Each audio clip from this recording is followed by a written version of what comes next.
Is it 10 minutes each or is it? Okay. All right. Are you sure? My name is Ah-in-nist. I'm really grateful to be here. This is my first time to do this, so I'm very nervous. A personal comment that I want to make before I do this. I'm a stutterer. I have a really bad speech impediment. I'm usually pretty good for about a month and a half, and then I'll have a really bad 2 or 3 days. And so I'm really nervous because I'm really excited to be here. So if at any time during the course of this conversation I begin to stutter, just give me a second. I will get through it, and I ask for your grace and forgiveness beforehand. So it's the first one. The second thing I'm grateful to respond to these things. I have a 5-minute timer because I want to respond to both of you in particular.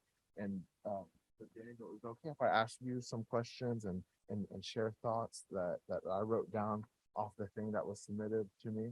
Is that okay? I want to say first the presentation you gave was the same principles, was the same things that are in here, but the one that was given to me, and I asked you this in person, but the one you gave was much more personal and much more self-reflective.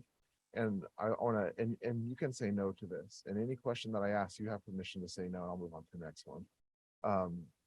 But I want to ask you questions about your own personal identity, how you feel about these certain things that stuck out to me as an American Indian, as a Cheyenne person, because I want to know how you feel about these things personally.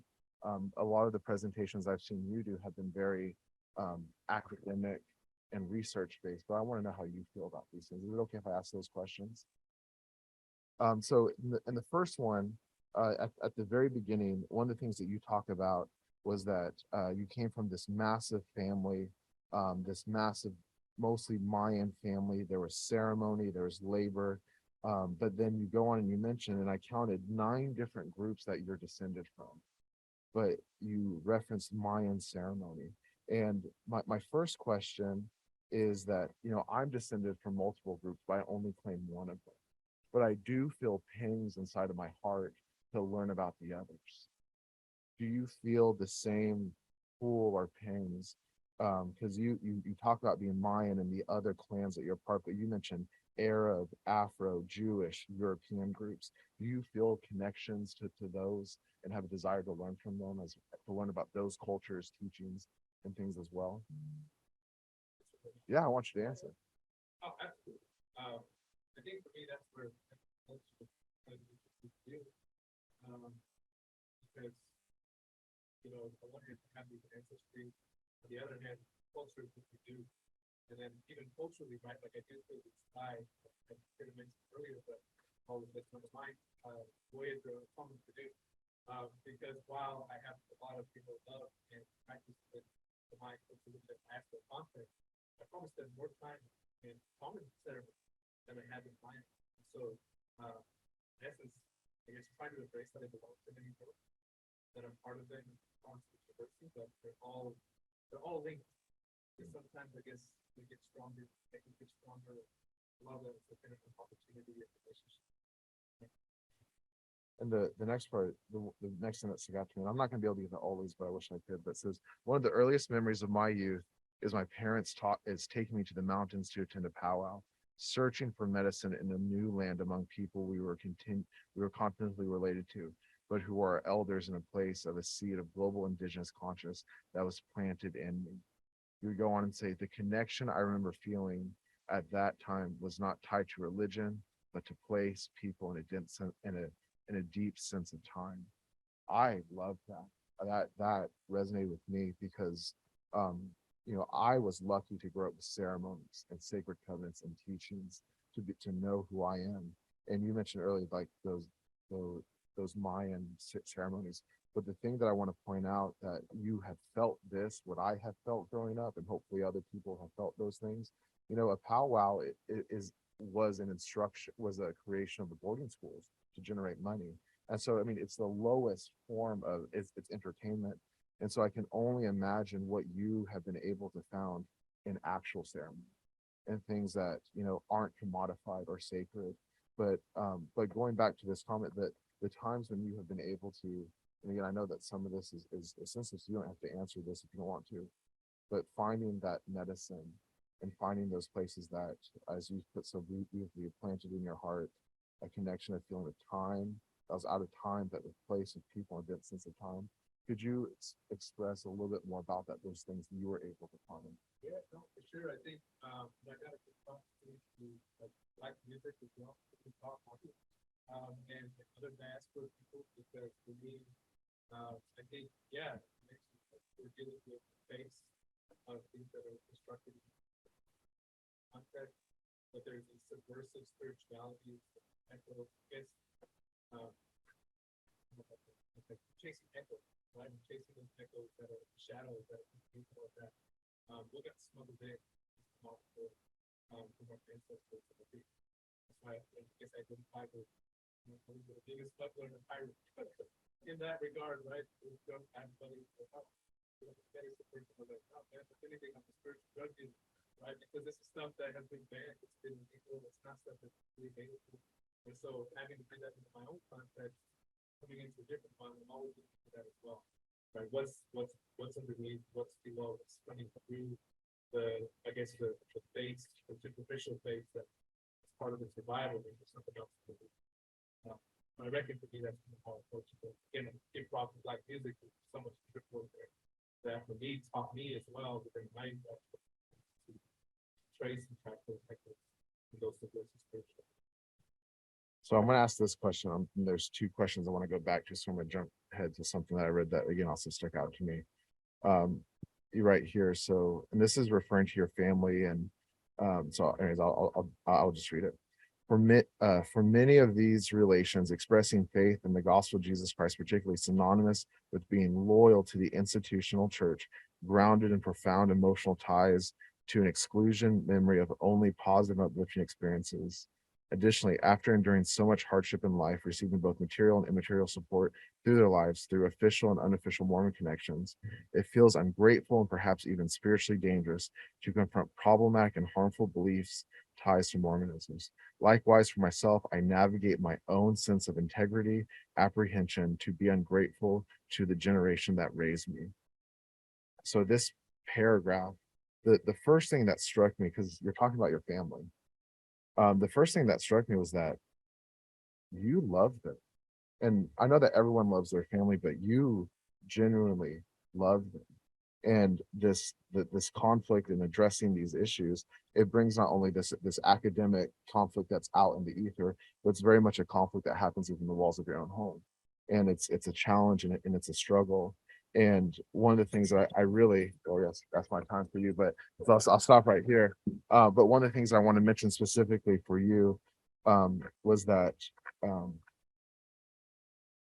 I personally feel that the nature of indigenous spirituality has so much to offer other people, but it's seen as too commodified and even archaic by its own practitioners. And Western views of it, or Western views of just spirituality in general, compartmentalize too much that it can't be offered. But one of the things that you put in here is that, and I felt this idea of being laminated or preserved. And what kept coming back to me is like, what is it we see when we look in the mirror? I'm not talking about our physical appearance, but when we talk about, well, this particularly, when we're confronted with these issues, is it outward loyalty and an outward expression of conformity? Is that what it means? Or is it what I think what you're referring to is conversion or belief or whatever it is, something much more cerebral, where fairness and integrity and the importance of addressing problematic behaviors, attitudes, and beliefs, that's what needs to be addressed. And that's something you can't see in the mirror. That's something you can't see. It's something that's up here. But but the reason why I want to bring this up is because you write about this. You talk about the importance of addressing these and how it's difficult people we love and care about the most to address this, even though you have dedicated your life to this. And that as all the things, because I every single page I have like 5 things I want to talk about, but I don't have enough time. But of all the things that stuck out to me, that's the one that I wanted to point out the most, is that your view of this is much more cerebral. And I believe that's what the real work is. It's pointing out the problematic attitudes, behaviors, and beliefs of any system, but especially this system, and improving those. And those are not outward things that we can see, it's inward things. So anyways, I want to say thank you. That was my response to you. So thank you. Brother Armando. All right, you're next. All right. All right, you're next. So for you, the one of the things that stuck out to me, I love what you said about kissed by the sun, and I want to address the curse. We could spend all day talking about that. I always felt the real curse was having fair skin because you get sunburned. So I appreciate that. You both of you talked about this, but I want to bring it up with you particularly, is that other people have grouped all these people together. And I've said that we have been hammered together by the oppressor, by other people. We are strangers. We're probably more neighbors than strangers, but the pain that we have felt because of what's happened to us, you mentioned it hurts our soul. It hurts who we are, but this pain, this collective pain that we feel has hammered us together into siblings. And one of the things that I want to share with you is I, again, was lucky to grow up with my knowledge of my family that was handed down since the creation of the earth, covenants, oral histories, beliefs, all of those things. And I want you to answer this question. We have a collective pain and understanding. We've been placed together as neighbors and as siblings. Do you feel that I should share that sacred knowledge that was handed to me by my parents and their parents before them? Should I share that with you and with your people?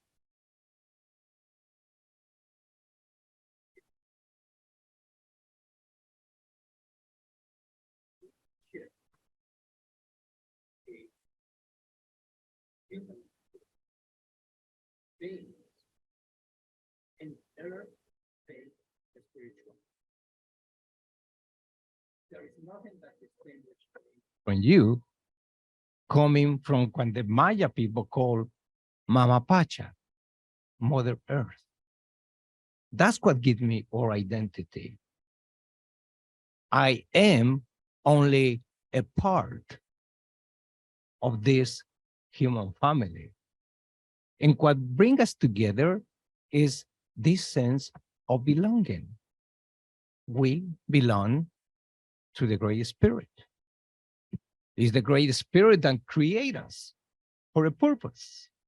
So even if intellectually I make this distinction, in my heart, there is no difference between the colonizer and the colonized, because both of us need to be liberated.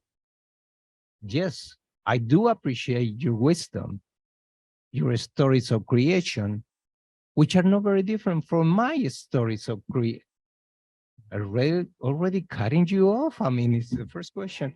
But is the story of creation, they have something in common. Yes, there are many differences, like in the Maya, like in the Jewish story, right? I mean, that women was created by a man. In the Maya's story, it's women who create men.